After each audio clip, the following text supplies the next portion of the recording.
Europe 1, 7h38.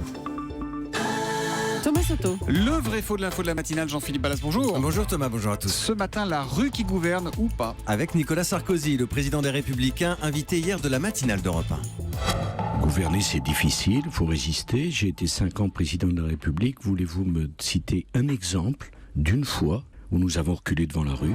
Alors, Nicolas Sarkozy a mis Jean-Pierre Elkabbach et vous-même au défi. Son gouvernement n'a jamais reculé face à la rue. C'est vrai ou c'est faux, Jean-Philippe? Eh bien, je vais dire faux, Thomas, et je vous fais une rime en I, rapport Attali et manif des taxis. La machine a remonté le temps du vrai-faux. Nous sommes en janvier 2008 et le gouvernement veut libérer la croissance. Le projet est ambitieux. Une commission a été mise en place, présidée donc par Jacques Attali, qui va faire 300 propositions. Certaines concernent les taxis. On écoute ce qu'en dit à l'époque le président Nicolas Sarkozy. Il prend l'exemple de la capitale, Paris. Enfin, c'est quand même la seule ville au monde où on a du mal à trouver un taxi. Pardon, c'est une réflexion dont j'admets bien volontiers qu'elle n'est pas d'une très grande hauteur de vue intellectuelle, mais enfin pratiquement, c'est quand même ça.